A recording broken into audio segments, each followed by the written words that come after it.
Bienvenidos y Good bienvenidas morning. Please be welcome, all of you, if those of you who are connected about to discuss about the impact of wildfires in Latin America and the Caribbean, like many other regions in the world, are facing every year the problem of large forest fires. This phenomenon endangers the life of people and social environments, and it seriously affects the environment, rural development, and different sectors of the economy.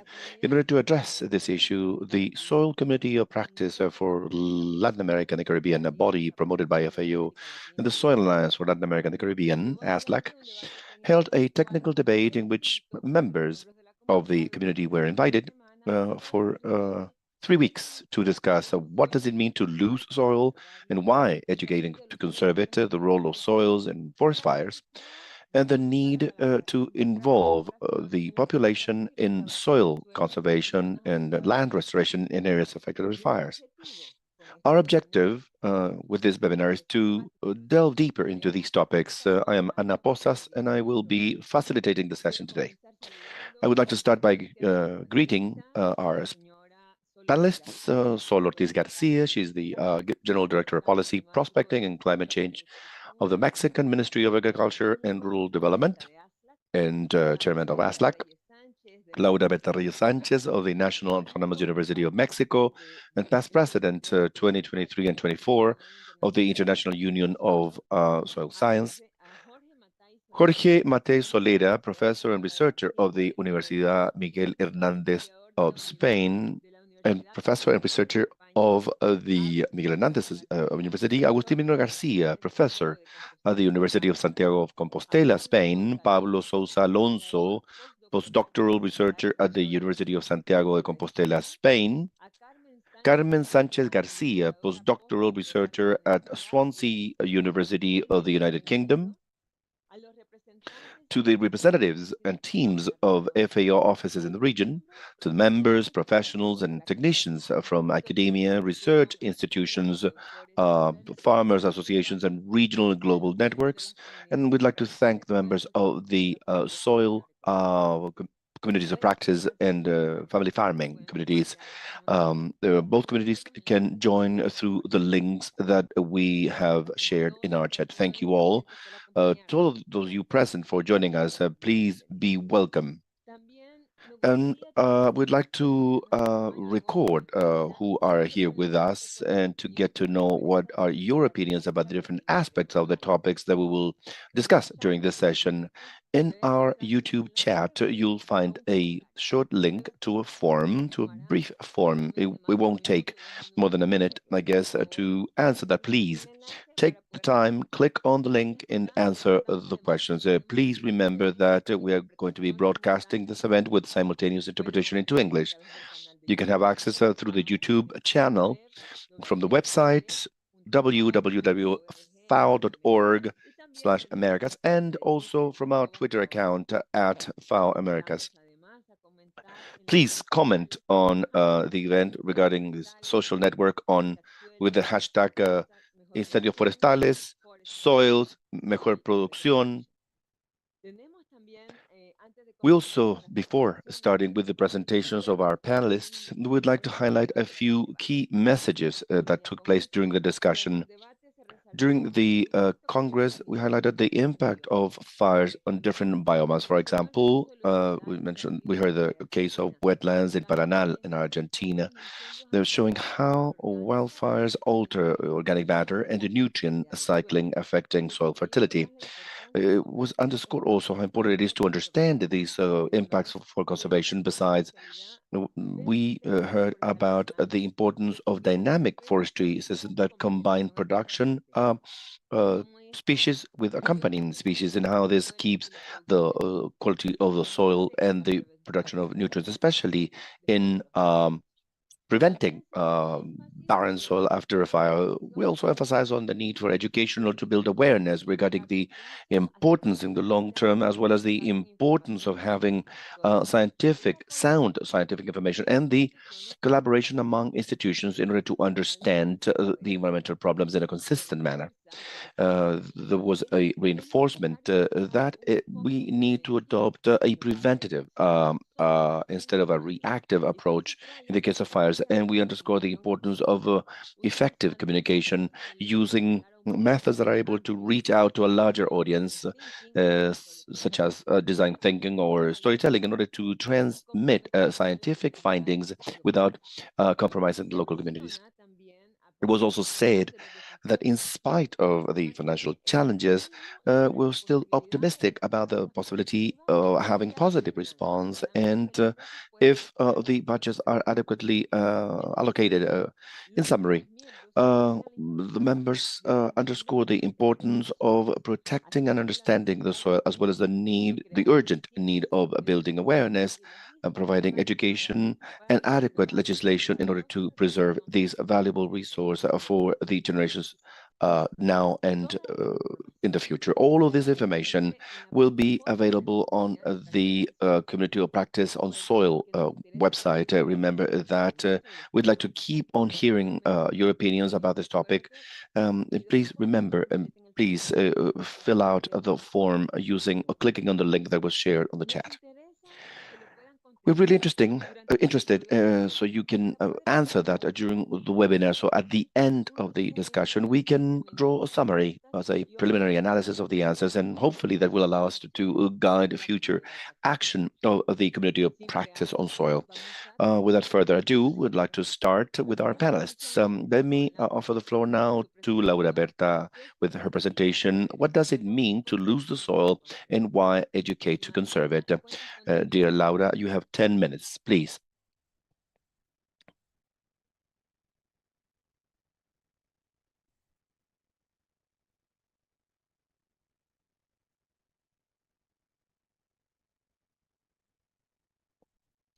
Laura, no sé si estás Laura, silenciada. I don't know if your microphone is on or not.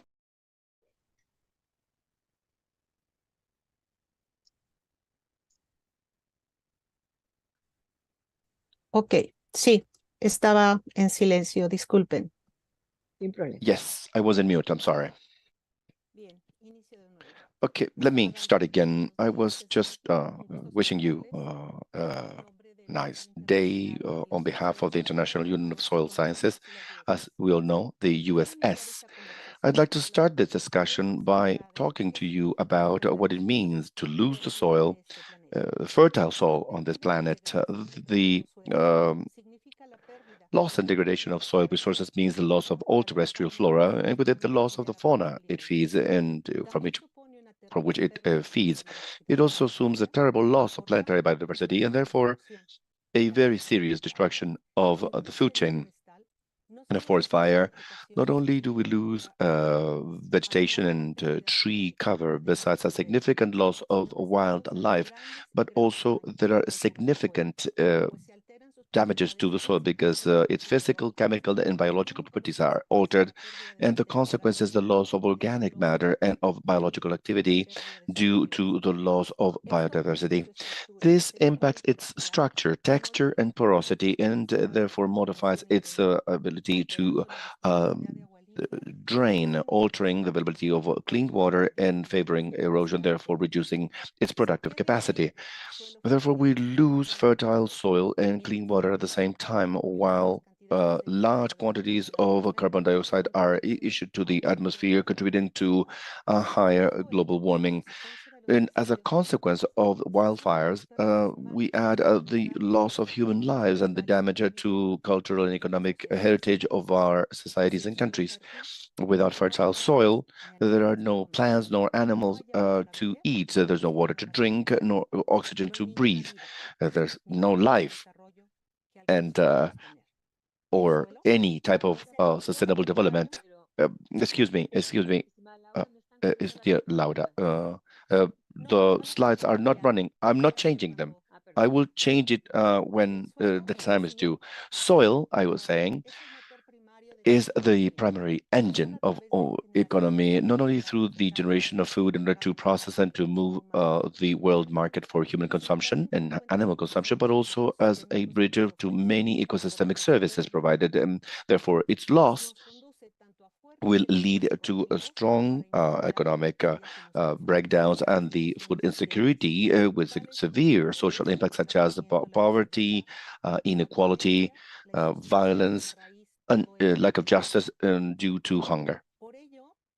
Because of that, for the IUSS, uh, this is the element that guarantees food security to reduce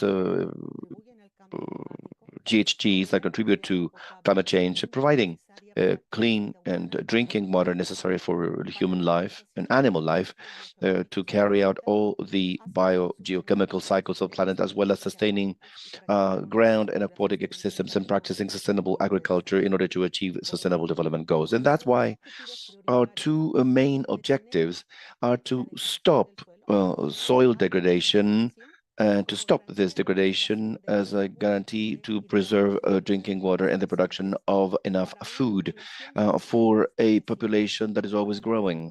And in order to achieve it, our main task is to focus on the educational activities of school children because we are absolutely aware of the fact that in 10 years they will be the adults that will have to be responsible for the problems that already exist.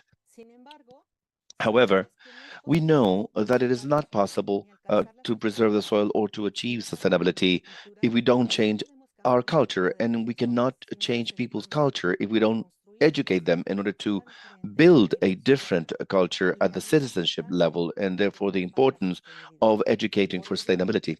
Therefore, for those of us who are witnesses of the soil degradation due to a significant impact of forest fires, and knowing that they worsen the context of food security, the lack of clean water, the loss of biodiversity, and carbon dioxide emissions into the atmosphere, learning how to communicate with citizens in a understandable language in order to explain that to them is an absolutely necessary task if we want boys, girls, and adolescents as future citizens of the world to understand that soil, water, and vegetal and animal biodiversity are fundamental for the existence of their lives and how their laws will impact them, their families, and their country. We need for citizens to understand what are the negative effects of wildfires on the soil. We need for them to understand that when soil is lost, we lose the capability of producing the food that we need for them to eat, the water they need to drink, and the oxygen we all need to breathe in order to live. We do need to understand that in order to preserve the soil resource and to achieve the sustainable development goals, we do not need to educate citizens regarding soil sciences. We do not need for them to memorize laws or definitions. We need them to understand them. What we need is to educate them so that they preserve natural resources as absolutely necessary elements for life itself. But what's really important here is to explain to all citizens why soil is important to them and how its loss will impact everyone regardless of where we live and what social class we belong to. What citizens need to know is that the preservation of soil gives life to everyone, and one way of protecting ourselves is to prevent fires. Every citizen needs to know that it takes between 40 and 1,000 years to form 1 centimeter of fertile soil, and therefore soil is a non-renewable resource in terms of human life. We need them to understand that this means that if we lose a fertile soil today, we will have to wait between 1,200 and 9,000 years in order to form the next 30 centimeters of fertile soil that we need in order to preserve or to farm our vegetables. And no human can wait for that before starving. That's why all efforts and at all levels must be focused both on fighting soil degradation on the planet, as well as increasing fertile soil protection through their sustainable use. And part of that sustainable use must be sustainable management of forests and prairies as a way of preventing forest fires that impact irreversibly the planet's soils. Educating the young in science is important, but educating them and building awareness among them regarding soil sciences is a priority, and it's absolutely necessary to do. for the International Union on Soil Sciences and in the context of its International Decade. And in that effort, the IUSS has joined FAU, and we collaborate in the process of educating citizens and building awareness among boys, girls, and adolescents. Thank you very much for your attention. Thank you, Laura, for making an emphasis that a fire means the losing of resources and services in the ecosystem and the importance of education at all levels. Thank you. Next, we will have Jorge Matais Tolera, who will present the role of soil in forest fires, examples of impact and responses in different biomes. Jorge, your 10 minutes.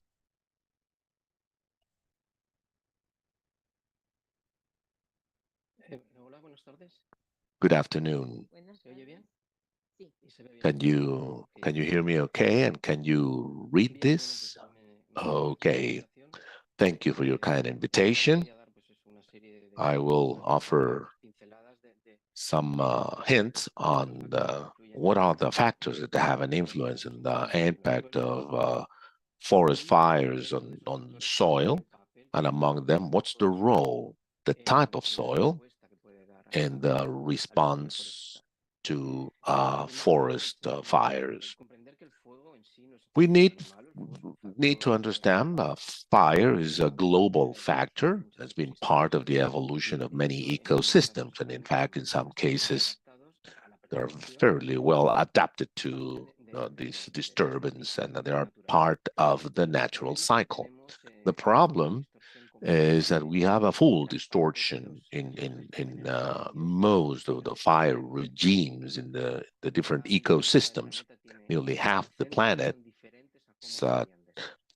fires that are different than what they should be, and that's the problem, not the fire in and of itself. Some ecosystems are more adapted to fires than others, some are more resilient. The Mediterranean, for instance, although that does not mean permanent protection, it's adapted to fires, frequency, intensity. But if we change that, then we're changing, we upset the dynamic of the ecosystem. In the last few decades, we've seen that these fires, some of them are extreme events, more frequent, and also that fire is more present in ecosystems which are not adapted to it, where there was no fire, now we have fire. That's the framework of the global framework of the natural role of fire in the ecosystem, but how the change of the regime will bring about a problem. Among the factors controlling fire effects on soil, on the ecosystem, first is the intensity. This is a couple of snapshots. On the right-hand side, we have a high-intensity fire. I mean, we're releasing lots of energy in a very short time. And on the left hand, it's a low intensity with little heat release, which is related to the concept of severity of fire, which is the degree of environmental the effect on the vegetation, on the soil. There are another snapshots on the nearly no effect, then just affected the canopy, some of the surface, but no direct effect.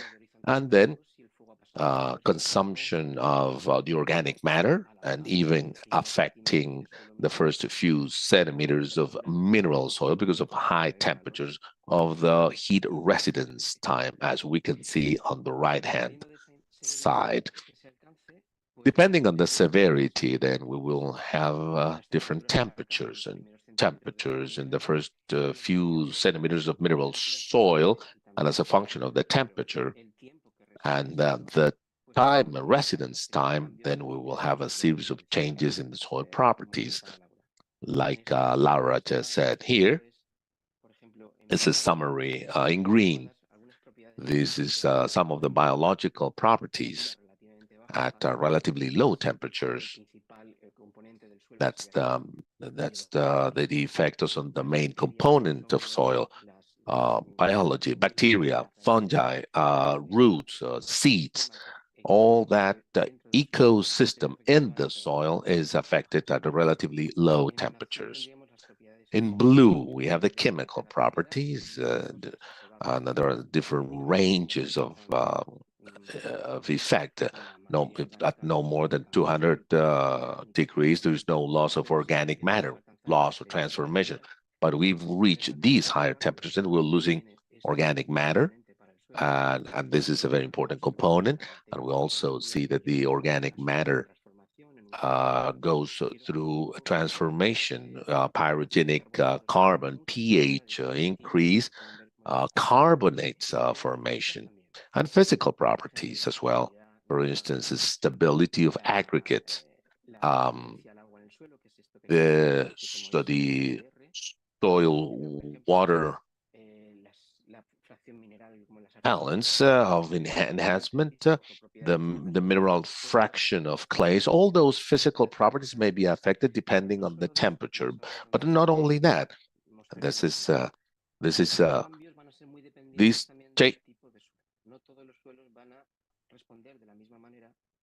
al incendio forestal.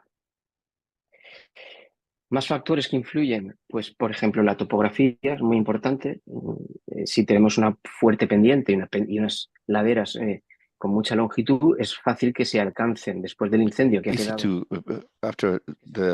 So that we can reach the runoff or speed that is higher, so there's more vulnerability to erosion. That's different from having a different type of surface or forests that are using all places, like many places in the Mediterranean. The fire recurrence is also important. That is to say, it's not the same to have a fire in an area that has not burned in 80 years compared to one that burned 15 years ago. Maybe there's been enough time in order to recover and to once again withstand these alterations. Another important condition is post-fire meteorological conditions. If there's storms or if there's drought, it's going to be bad. That will play a fundamental role. There are no two fires alike. You need to study them, such as the case of a patient, and to diagnose and to do follow-up.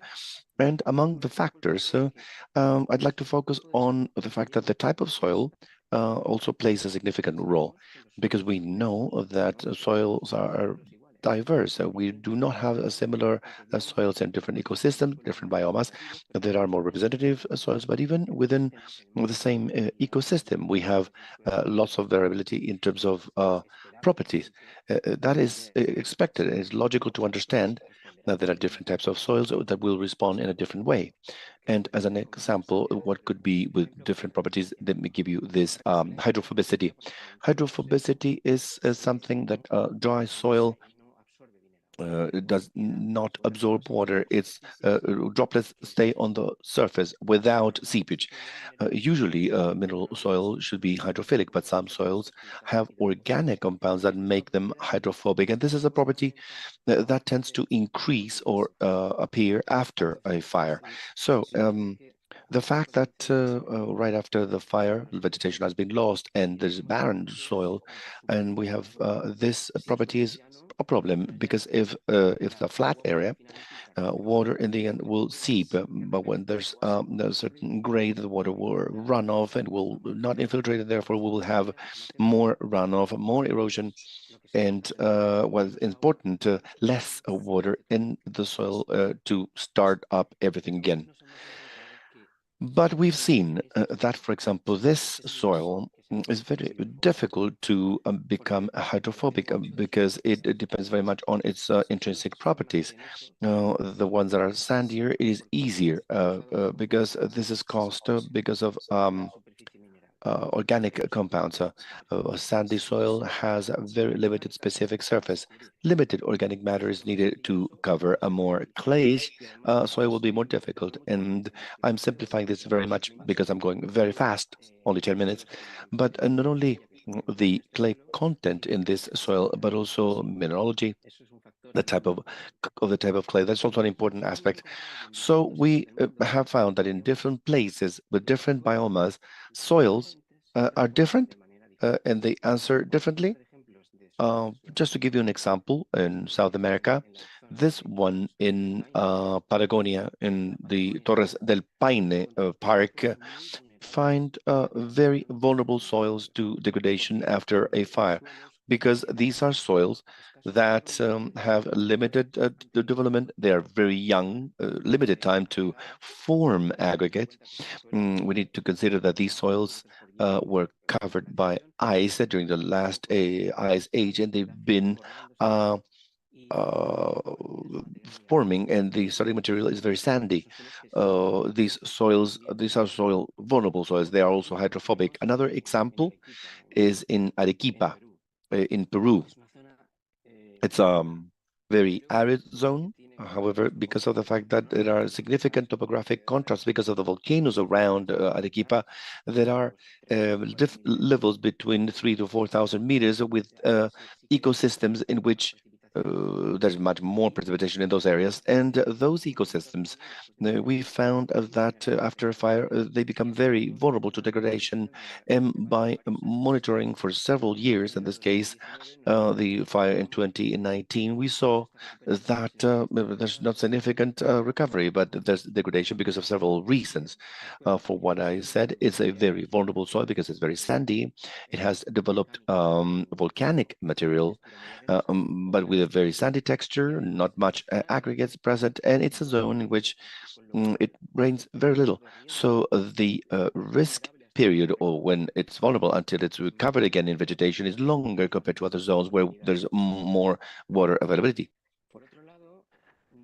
On the other hand, it is important to study the impact and then to see what happens after a fire. Sometimes in trying to help, we can cause an impact.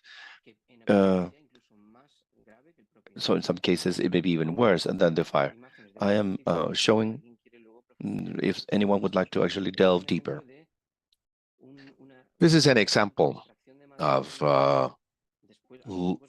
the extraction of a burnt wood in a very vulnerable soil. The area was degraded, not because of the fire, but the subsequent alteration. So we have to be very careful because of unless there is in some areas you can do some things and in others you cannot. And then we have to learn from nature in many cases. The best engineer is nature. In some cases, we have seen that after a few months of a fire, as we can see here on the right-hand side, we have biocrusts on the soil. There's no better engineer after a forest fire than a biocrust because it's holding, protecting the soil from erosion. But on the other hand, it's keeping, and we have seen that the microbiology, the biodiversity of the soil in it, it's a greater where there is a biocrust. Therefore, if we see this, we cannot damage this, but on the contrary, we try to promote the recovery of these biocrust. And that's the end of my presentation.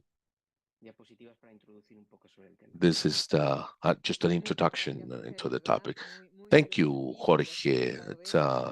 You have allowed us to see that the level of effect will change as a function of the type of fire, the type of soil, but also the ability of adaptation and exposure of ecosystems to alterations, but also you identify the importance of the subsequent steps and alterations.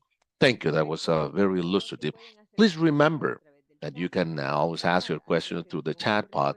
But before we go to the question and answer block, we'll have a presentation by Agustín Merino Garcia and Pablo Sousa Alonso. We'll discuss the need to involve the population in soil conservation and restoration in areas affected by fires through education and training. So Agustín and Pablo, you have your 10 minutes.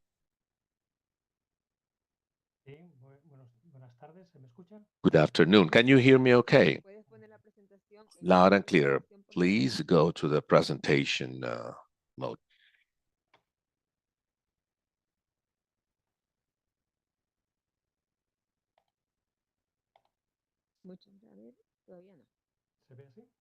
Not yet.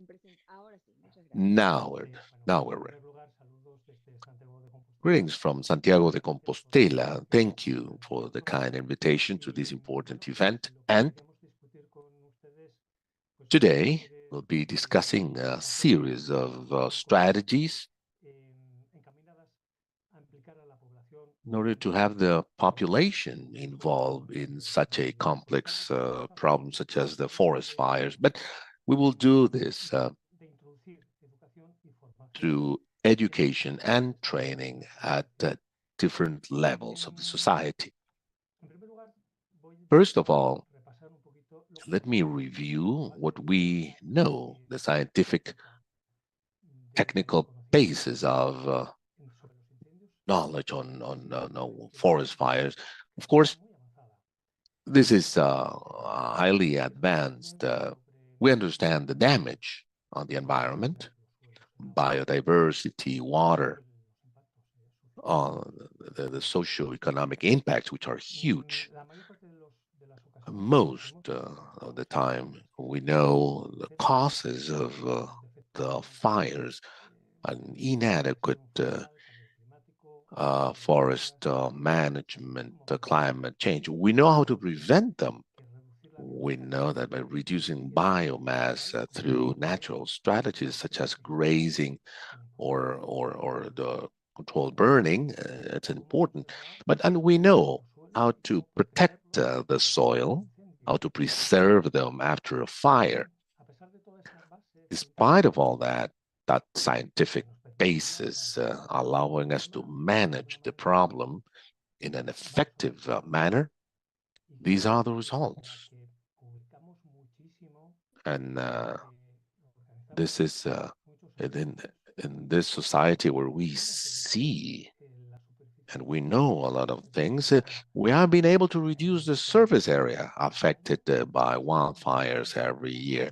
And this is growing. The surface is growing at it's greater than the half of the United States, for instance. Also,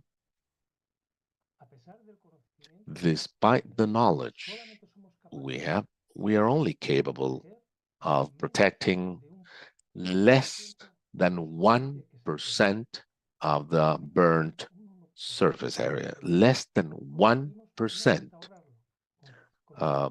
It's not even restored. We do some things preventing erosion or facilitating revegetation, less than 1%. So, if we're so good at many things, if we're capable of understanding the fires, if we know where the problem is and how to solve them, then why are we still have these huge problem with the wildfires? So let's look at the statistics to understand that. To understand that over 80% of fires globally are because of not only a human cause, but they are intentional. And also, something which is important to learn is this lack of connection between what we know, because the knowledge by the population of forest fires is still low, very low. So we all know that the problem is not easy. This is a global, challenging problem. And above all, the technical means are not enough. So we conduct analysis, such as what we're doing right now, And they have an influence on the need of a collective, coordinated action in order to prevent and reduce the impact of fires.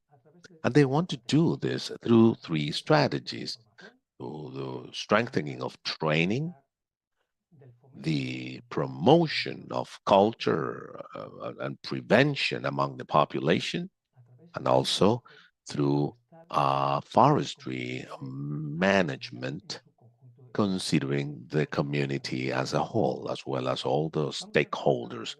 Let's discuss each one of the three strategies quite briefly. First of them, it's a training. It's which requires some effort. An effort because we have found a huge need of professionals capable of conducting a comprehensive forestry management. We've also found a huge problem, and that's why this seminar is focused on soil, is that the knowledge on soil at any education level, it's still very low. It's still a matter of concern. And as a result of that, as you see here, 80% of municipalities where that they have fires every year, they do not have an emergency plan. How is that even possible? A municipality losing natural resources, economic resources every year cannot have a management plan. And that's because of the lack of technicians. So increasing the number of professional technicians, scientists, which are trained in this comprehensive management is not an easy task. This training is highly specialized and it requires efforts and capabilities that not every universities and not every education centers have. And that's why probably we need to make an effort in designing joint programs, such as this one here, the Master Fuego, where we have, I believe, 5 universities, each one of them sharing the resources and improving their capabilities. Second, promoting the culture of prevention and self-protection among population. Remember, most fires, 80%, are caused intentionally. So what is happening? What's happening is that the population, people do not have this knowledge. The knowledge is at the university level, at the academic, and and to reach the population, we believe it is important to have an influence on these aspects, at least in those areas where we have these frequent fires. This having an influence on the school curricula, I mean, it's we need planning for that, planning considering at least 3 stages. First, the teaching materials and learning materials such as these. This is from Pau Costa Foundation. We need to train teachers. This is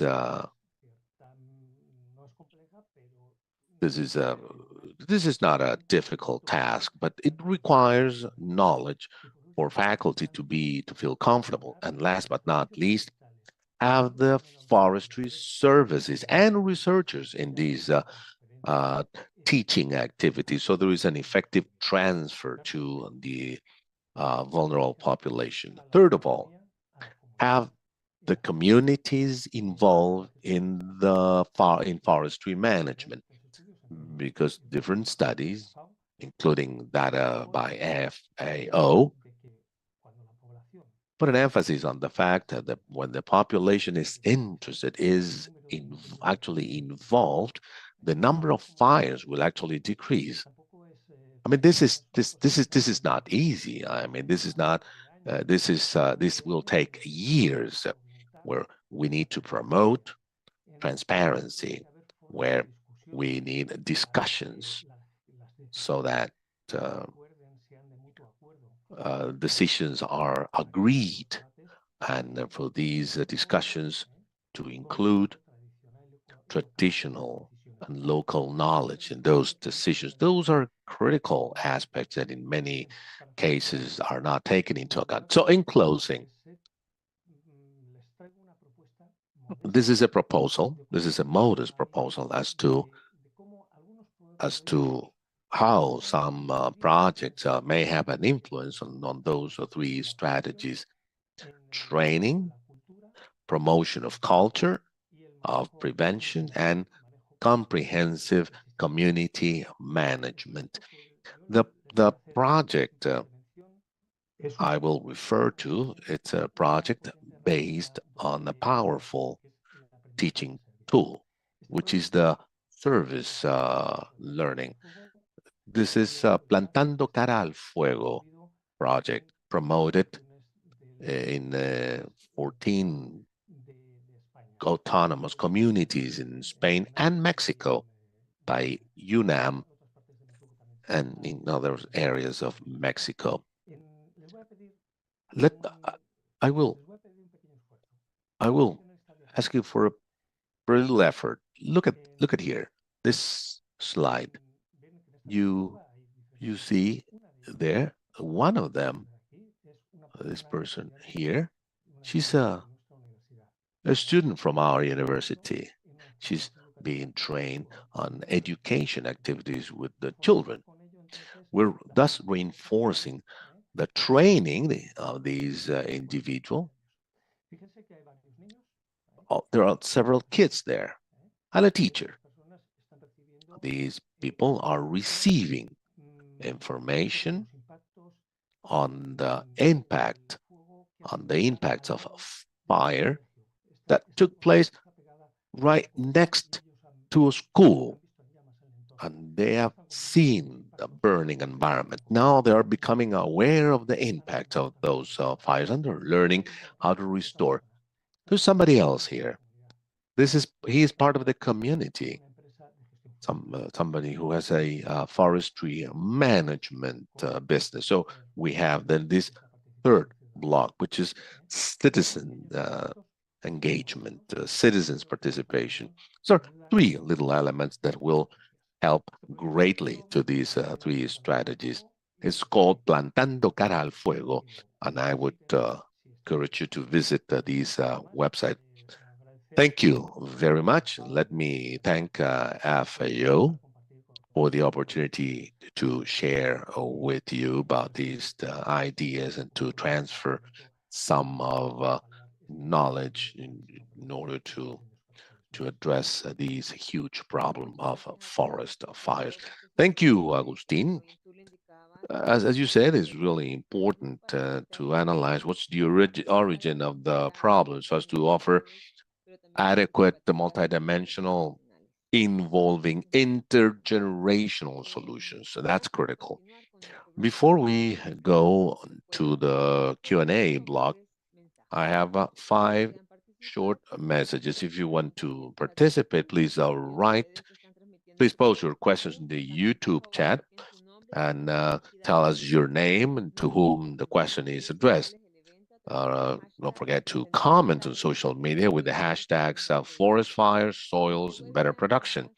This webinar will be recorded on the event website and will soon be uploaded for you to review them. We'll also be sharing the website link in the chat. Remember to take a short survey on the impact of forest fires. And the link will be shared, or was already shared in the chat pod. We have nearly 200 people people following or joining this discussion. Then, after these announcements, there is a question for Agustin. You refer to less than 1% of the burnt area is restored. And what is the percentage of the area which is naturally restored? Well, that's something that's a question for Jorge. On average, 80–90% of the surface area as a function of Jorge calls severity is a low severity or moderate severity. Revegetation there is relatively easy because the seeds and most of the soil structure have not been degraded. Around 10% of the surface area, and this is around 10% of the surface area requires soil restoration of preservation. Temperature there reached the edaphic media was enough for burning seeds, roots. The structure was degraded and the erosion it's strong. I don't know if Jorge would like to supplement that answer. Yes, like Agustin just said, most fires, fortunately, are not high intensity. And in a fire, probably we shouldn't act throughout the whole footprint, but look at the priority areas where there could be a greater risk of erosion. But this will also be a function of the sites. But even in Spain, Galicia soils and the Mediterranean area are quite different in many cases. And to name just not percent-wise, but in a recent study conducted by the University of Valencia, compiling all the information we had on fires in our community and our work during the last 30 years of work, most soils recovered, most, not all of them, would recover their properties in around 4 years. But in these areas, in Peru or in the Patagonia, that's not the case. And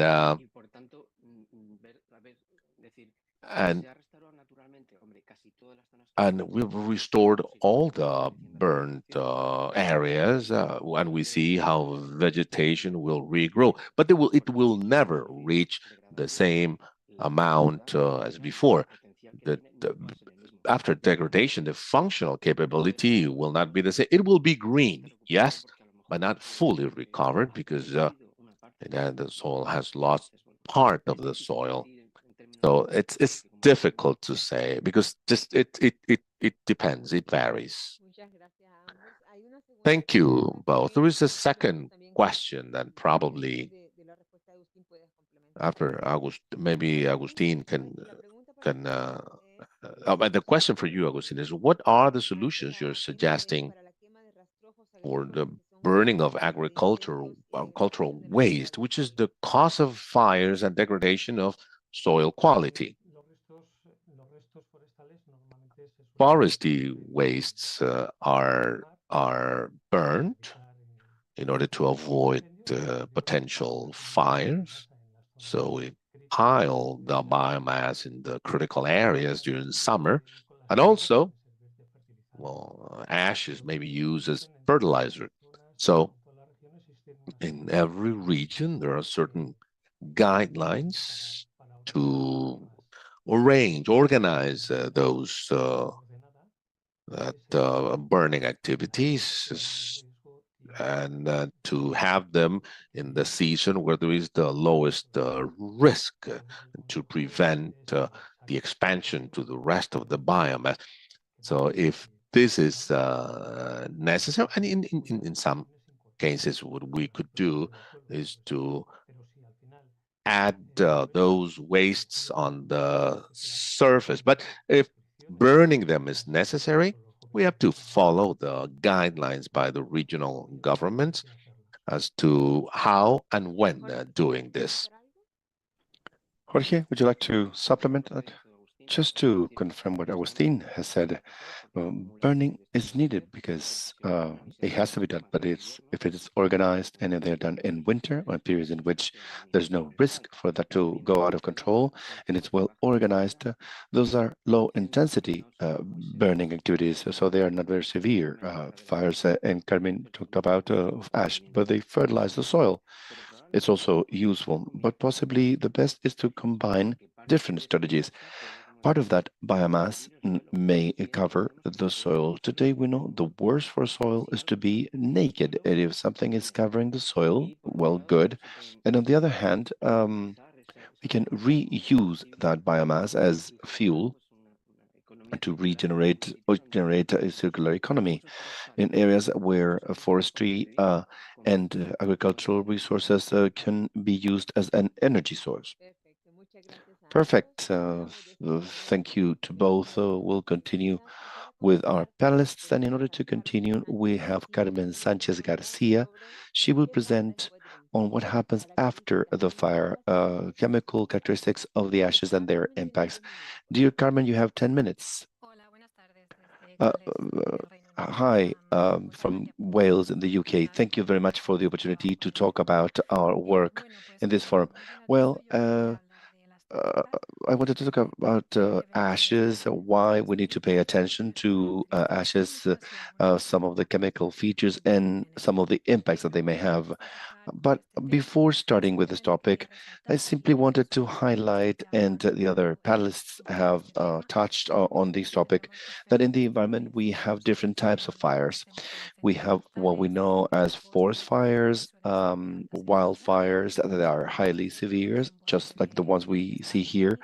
It's a forest in the US. We have surface fires in peatland fires or savannas fires. Savannas are very well used and well adapted to fires. They burn for 3 to 5 years, and these fires are a low severity. These are fires that mostly burn the grassland, and they have a limited impact on the soil.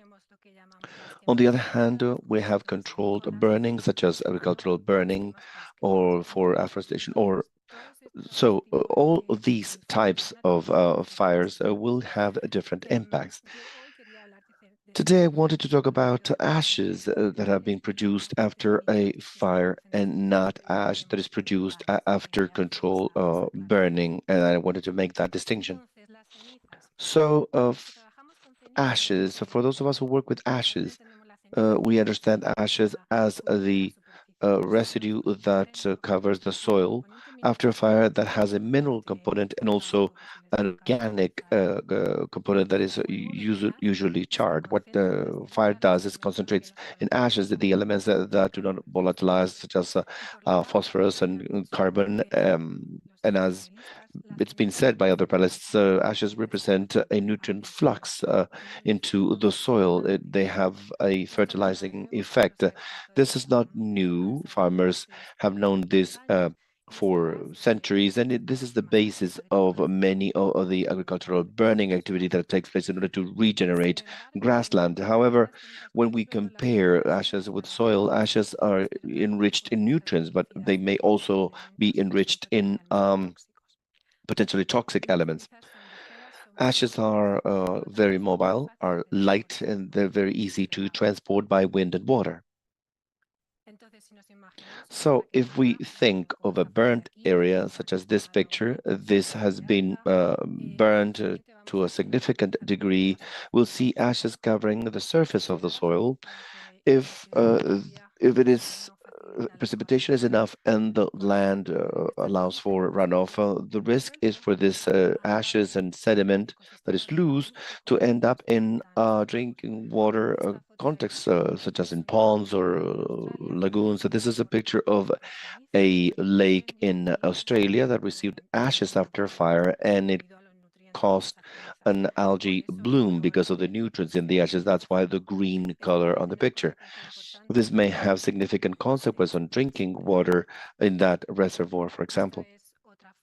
This is yet another picture from last year. This is a fire in the north of California. And as we see, the entrainment of ashes and sediment ended up in the Calumet River, causing a significant mortality of biodiversity in that river.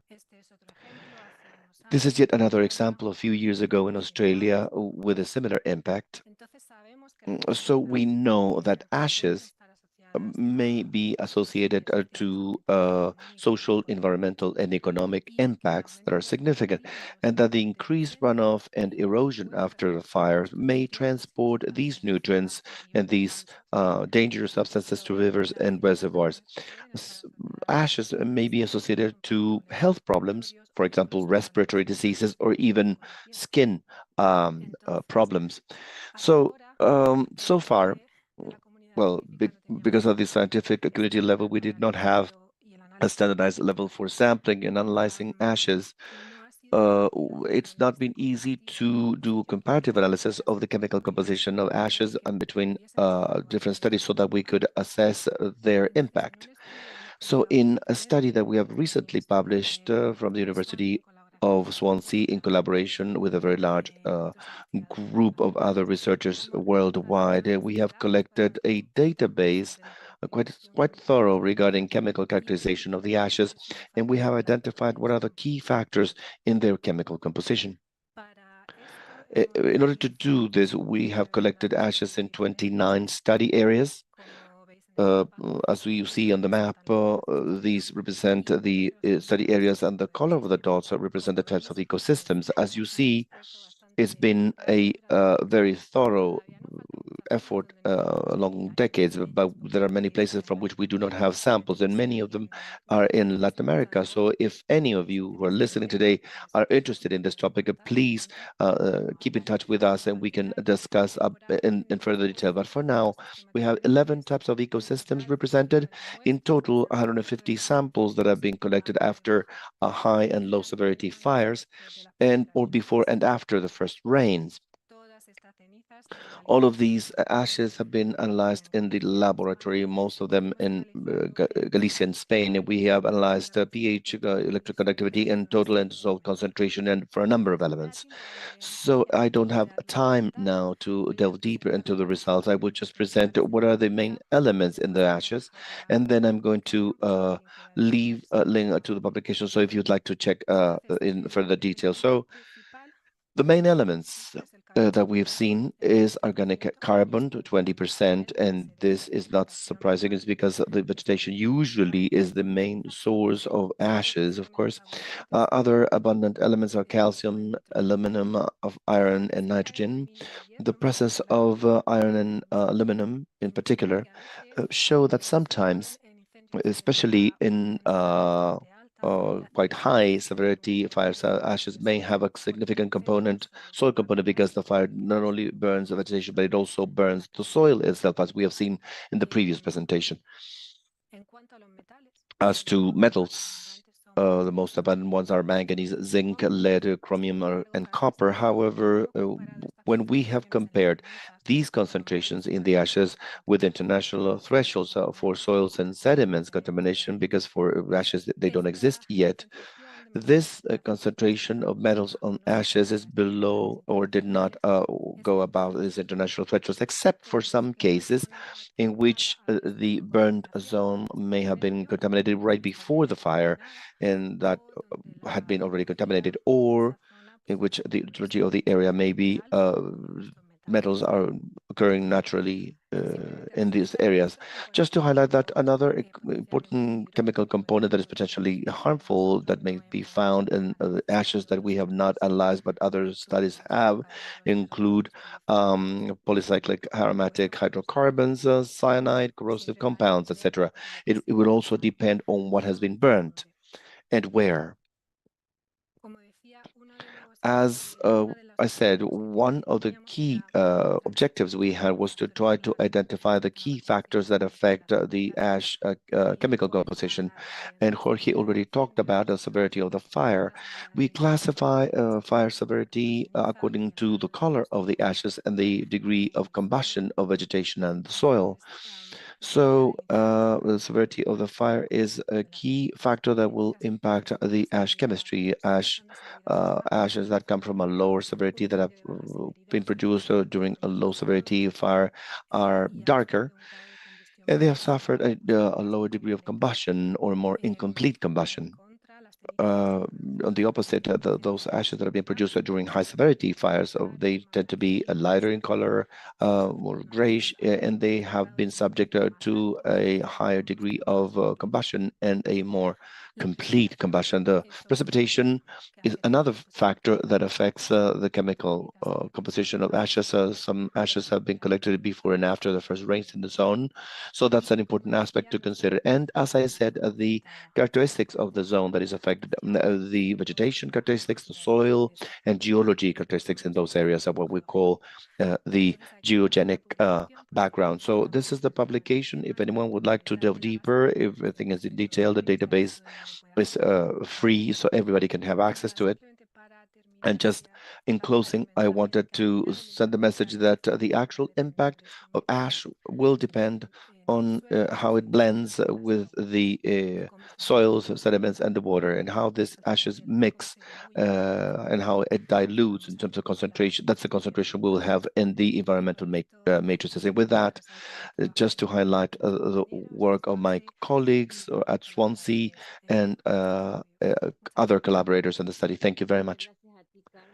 Thank you, Carmen, and well, very illustrative because it's a topic that cannot be seen according to a specific aspect, especially because of the aspects that are involved in that forestry mass and also solid matter and bodies of water, and also the opportunity that there is for Latin America and the Caribbean of being able to show interest in collecting this type of evidence in order to complete that map. Thank you, Carmen, for providing us with your study. In closing, we have Sol Ortiz Garcia. She will present the role of the forestry, of the farming sector, in this case, the case of Mexico.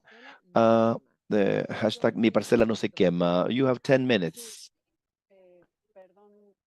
Excuse me, I will show my presentation first.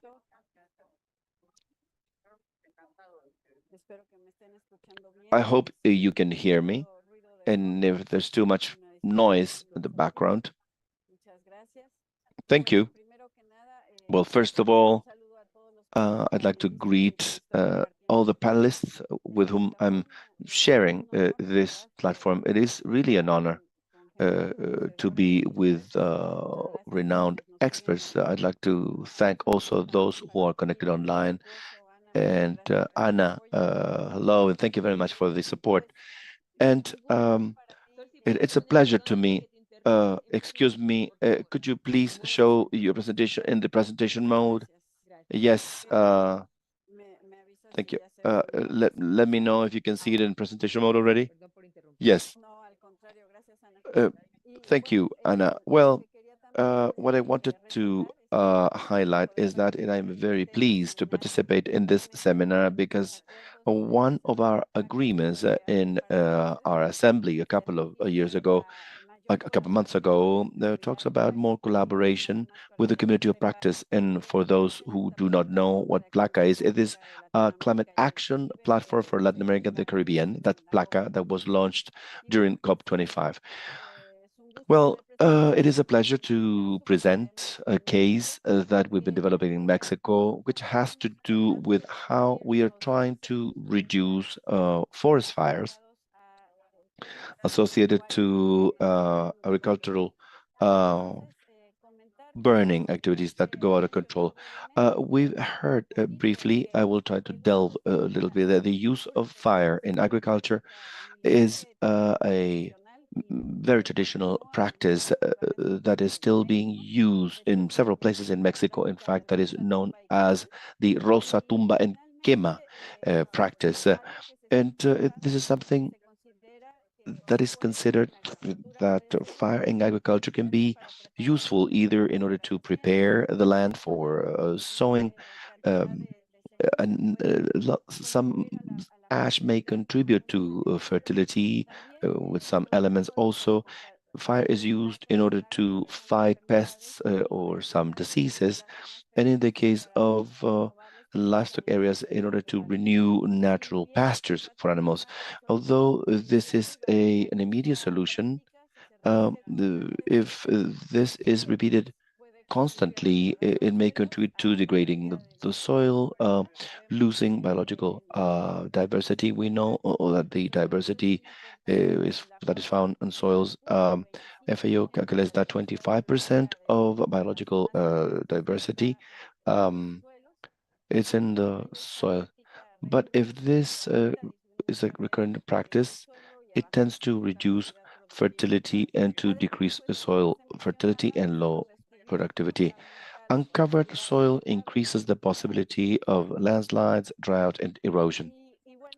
And in the case of Mexico, and for sure in other countries as well, what will happen is that agricultural burning, when they go out of control, they may cause important forest fires. And this is what we find in 2019 when we check the information available at the Secretariat of Agriculture and Rural Development, where I work. And we find that, for example, 32% of forestry fires this year were caused by agricultural and livestock burns, and 12% was due to livestock-related burning. So this is data from CONAFOR, which is a National Forestry Commission, and we saw, for example, that at the end of that year, 2019, all of these dots in yellow and red represent fires of different severities occurred in 2019. These are forest fires, and to a large extent, these forest fires are associated to livestock-related burning that go out of control. And some regions are highlighted here in which red dots are more prominent or they're denser. And I will resume this topic later on. So we decided to collaborate with other institutions in order to reduce livestock and agricultural burning and to establish a mechanism to establish coordination among public administration sectors and develop elements in order to reduce fires that are caused by agricultural and livestock burning, those that go out of control, and in order to reduce soil degradation, understanding the important ecosystemic functions and the purposes of that. A work group was set up, joining several instances of federal public administration and civil society institutions. In particular, I'd like to highlight the fact that the CIMIC, which is the Centro Internacional de Mejoramiento de Maíz y Trigo, because they have experience in working in conservation agriculture that intends to reduce these practices. As I said, we mainly focused, given the number of sites where we could start working, we focused initially in Chiapas state, where there was a significant number of burning instances and hotspots or recurrent hotspots in agricultural areas, which illustrate this recurrent nature was associated to plots that are located in that region. And finally, well, just in order to start, and associated to what we said before, which are several elements that have an impact on this traditional practice. A campaign called Mi Parcela No Se Quema was organized that intends to reduce the incidence or the impact of agricultural or forest fires, but also to reduce the practice of agricultural burning in these areas. And we know that agricultural and livestock burning is not a very significant source of GHG emissions. It's associated to other activities, actually, but we also know that when a burning like this, it goes out of control. These forest fires are caused, and they do emit a significant amount of carbons, the carbon sinks are lost and they are difficult to recover, and also biological diversity is lost. So initially, we identified areas with a high incidence and recurrence rates were identified in order to prioritize. And this is because of the name of the campaign, Mi Parcela No Se Quema, is a communication strategy that associated to it. Well, it started at the level of online conferences because the pandemic hit, but we've kept this in the official webpage of the Agriculture and Rural Development Secretariat. Also, there are videos available and infographics available as well of the different seminars and training sessions that have taken place. And you may check that information as well. This is yet another example of what you can see on the webpage and the type of slogans we use. Poorly organized livestock and agricultural burning may end up in a forest fire. Do not burn it. Also, we have a press section where we inform about these campaigns. And the campaign doesn't stop there. It's associated to training workshops that have taken place in the last few years. You see figures in terms of our scope among the different entities that have been participating in this exercise. And initially, growers are shown what are the advantages and disadvantages. They say the advantage is very cheap. And we inform about the impacts that I'm not going to repeat because they've been discussed already. The interpreters would like to clarify that we have significant interruption and background noise during the presentation of the speaker, so we will continue if it is possible. There's this need of using fire. They are informed about the regulations that are to be met in order to develop this practice. And there's collective sessions. And I'm going to go through this even faster now. These are some of the elements as part of this multiplying effect. Then we'll go to the priorities that we saw in terms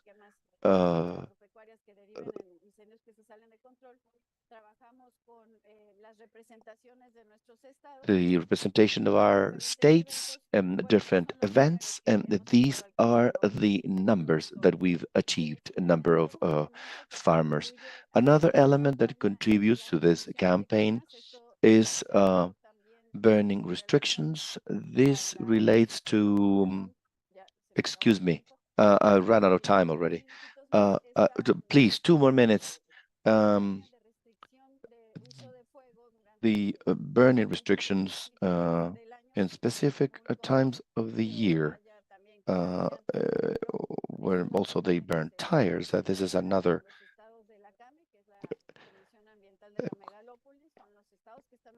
These are the states that are around Mexico City, and when there is agricultural burning, they cause significant problems regarding air pollution.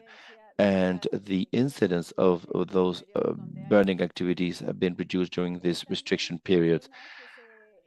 Also, we are updating, in fact, it's about to be published, a standard that is with the technical specifications and the fire control standards, both in all types of soils. And there's an app that in fact we're launching officially today, because since the regulation was already approved and adopted, this application can be used by farmers to send their notices of use of fire in their plots in order to do a better follow-up and to avoid wildfires. Those are the logos of those who have been involved in this, and this is the collaborative institutional mechanism creating the campaign.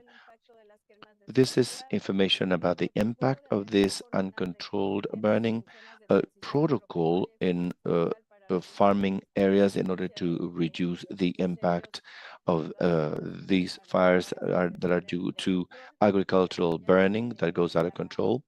The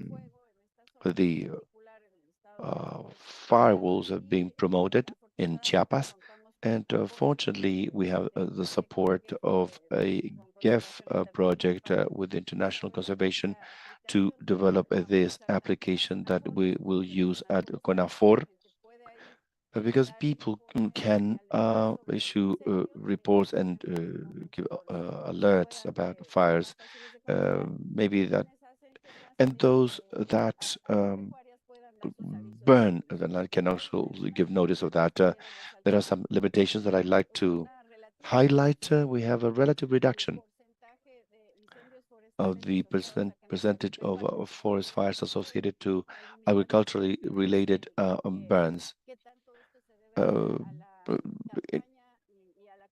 You see the impact of the campaign and the involvement of the farmers.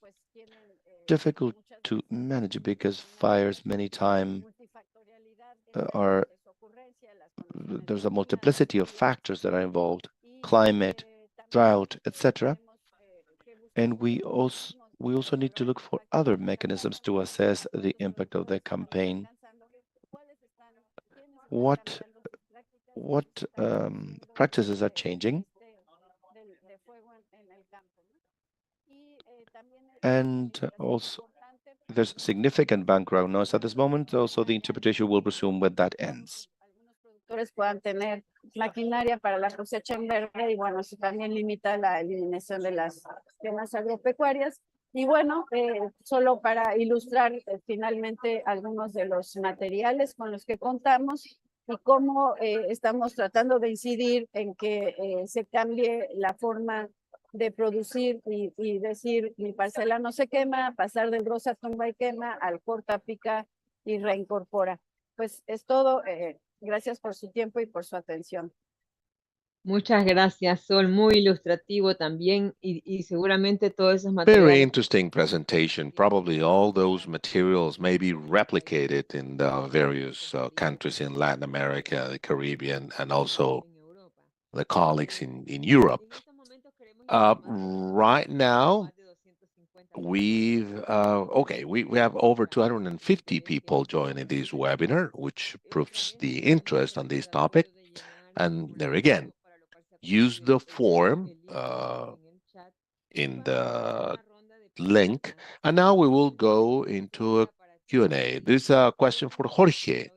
Again, our audience is asking for an elaboration on why the sandy soils are more vulnerable to fire compared to clayish soil. Can I share a slide, please? Go ahead.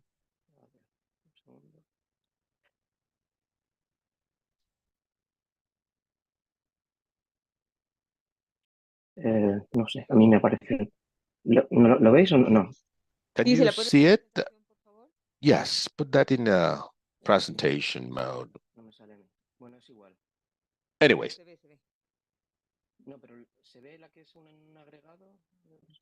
Can you see the aggregate? Yes, it's micro photography on the top right. Well, can't see it from this end, but this is something this topic takes very long, but just to understand the concept, it's not just the clayish and sandy soils. A soil can have a different distribution, biological, organic, and therefore there is a structure.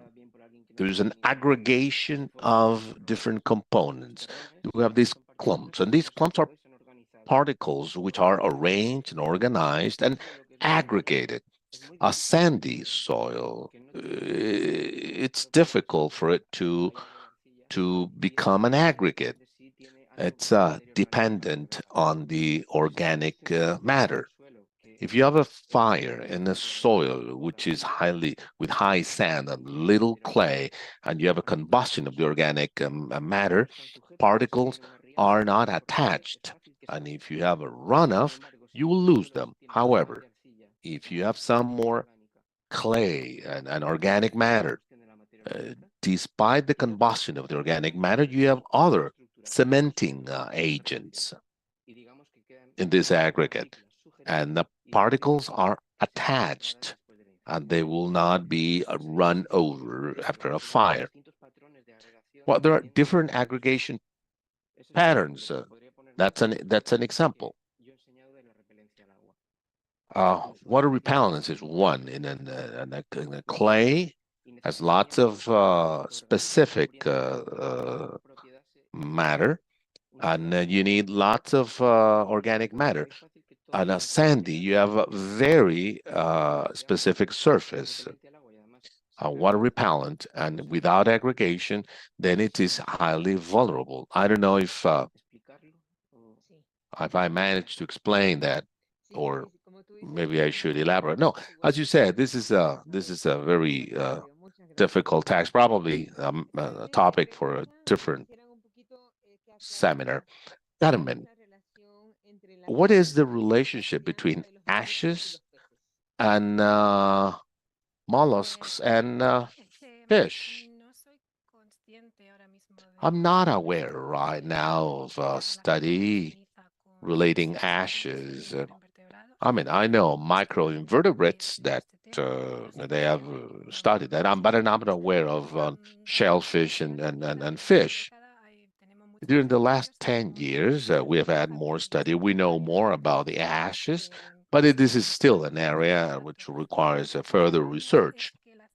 What we do know is that ash contribution to freshwater ecosystems, because of the nutrient contribution, may promote productivity of these ecosystems and therefore favor, for instance, algae blooms. These may lead to a reduction of dissolved oxygen in the water, and these could affect biodiversity of a river or swamp. On the other hand, as we've seen the presentation, depending on the concentration of the ash and the sediment, which are entrained, which is ash and sediment. If you have this sort of a sludge mud, these will affect the respiratory system of fish. And yet another thing is that ashes are very high pH base, nearly 9 on average, and this may change the pH or will increase the pH in these type of freshwater ecosystems. When we change the pH, one of the things is that some of these elements, I mean, the bioavailability will increase, therefore increasing toxicity for the biodiversity. So yes, we may apply measures such as the treatments that may be used to prevent erosion. Those are also good to prevent the entrainment of ashes to freshwater ecosystem. But as I said, we still need to understand the impact of ashes in different ecosystems. Thank you, Carmen. Sol, would you agree eliminating agricultural burning through laws, as in Europe? And I have a couple more questions. How long will that change take in terms of behavior, the implementation of burnings and not doing it, like you said? And the other thing is, what is the recognition to those producers that decide against those agricultural burnings? Very good questions. In fact, now that we reviewed the regulations, we have this discussion whether banning these burnings or not. Actually, we're not there yet. We have to, there are certain traditions and needs from producers, and they don't have any other way to go. And again, I'm so sorry for the background noise, but we decided not to go that way. But briefly, what happens in these workshops, we explain the disadvantages, we offer alternatives, and depending on their production, and nearly always producers say, why not you just ban the burning? But then we go back and then we ask, okay, but most of them will go back to burning. So the implementation is not that easy despite the awareness and the reason why they use is that we don't want to make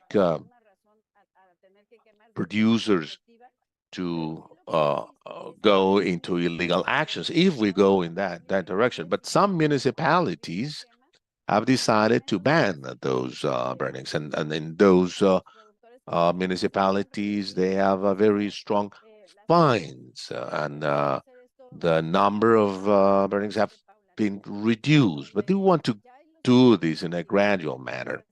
There are certain mechanisms and alternatives, but in the meantime, while we don't have good alternatives to burning, a ban could mean problems. The advantage of our regulations is that they are updated every 5 years. So we will see, we will analyze the situation, and if we can change, if we can amend the regulation, we will do that. The second question is, how long it would take to change this behavior? Well, it depends. There are certain communities or a couple of workshops, and we will see a dramatic change. But in others, this is more difficult in terms of the practices. But in terms of what we can measure, and part of the constraints we have identified, well, there, I believe we have a greater challenge because besides different practices, the sequestration of carbon or conservation agriculture, maybe incentives, not only recognition to producers, but maybe carbon carbon bonuses, certificates for the recharge of organic matter in the soil. But Jorge and Agustin also referred to the fact that soils in Mexico vary a lot. They're very dry soil where organic matter will take long to grow. To do that, we will need to add water, and water, it's a limiting factor in many areas in Mexico. So we have to consider several elements before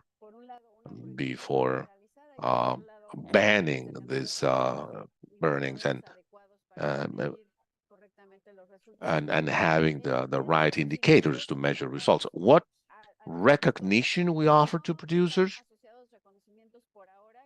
We don't have formal recognitions in this campaign, but what we do have, it's a program it's an FAO program, which I liked a lot.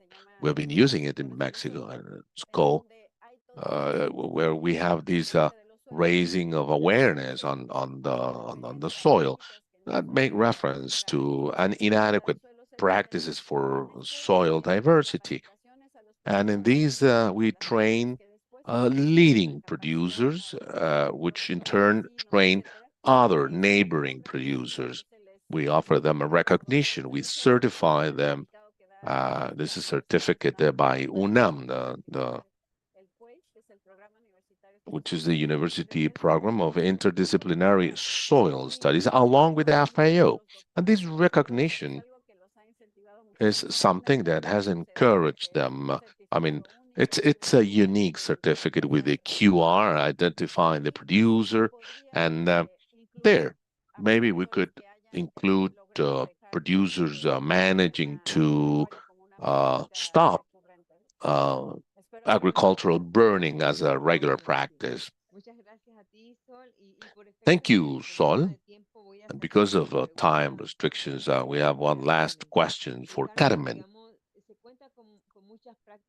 we have lots of practices that allow for preservation and restoration of soils, but this question is about whether there has been practices allowing for the restoration not only of soils, but retaining the ash in the soil, thereby promoting fertility. Like I said, probably Jorge would like to add something to this. Like I said, we could use the same mitigation measures to prevent erosion after a fire.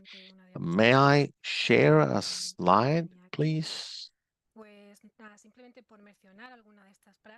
These are some of the practices. One of the most common and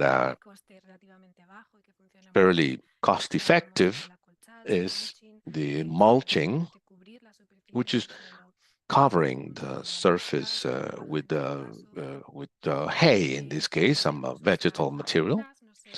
We could use these sort of dikes or logging. Maybe we could use some sort of barrier, some sort of dikes to prevent erosion using logs, tree logs that have not survived the fire,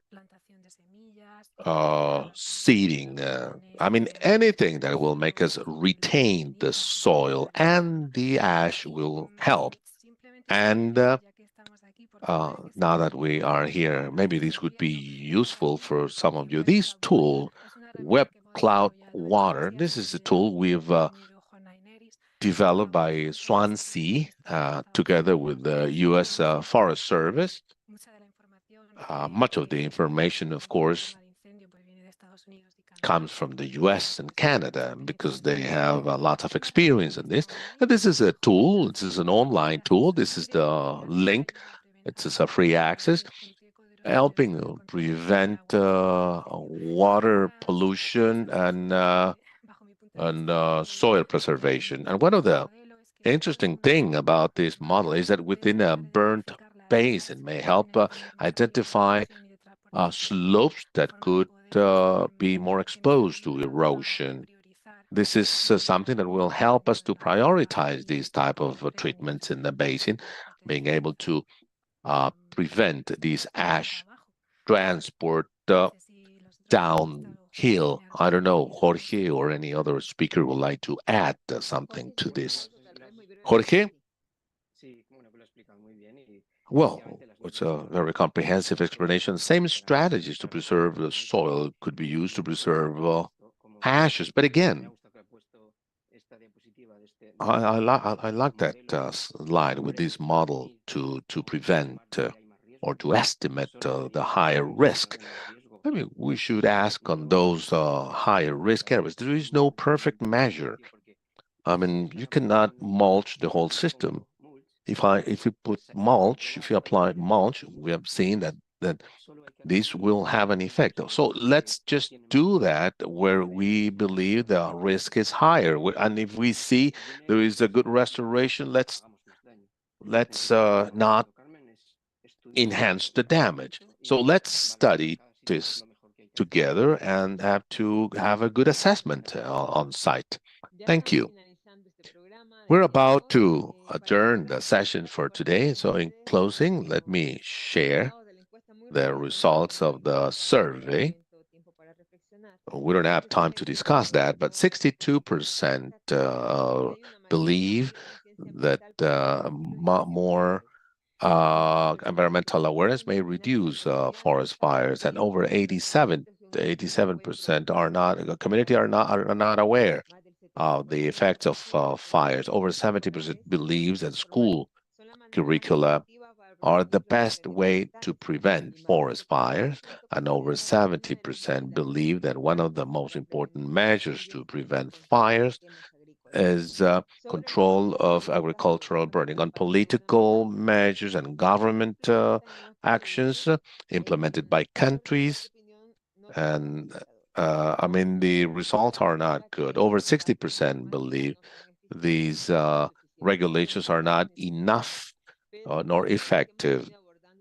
This is what we've been discussing today. Like you said, there is no single solution. There's no There's no silver bullet. This is a multi-dimensional approach, different tools depending on the territorial context. So let me remind you that this has been recorded and will be posted on the website. The presentations will be there, so you can revisit everything we have seen today. And before closing, please join the community of soil practice for Latin America and the Caribbean. And in the link in the chat pod, you can join this community and learn about the coming activities. The organizing team, I'd like to thank speakers for your presentations. Thank you for that. And we had over 250 persons in the session through different platforms. Thank you for joining us today. Have a great afternoon and goodbye.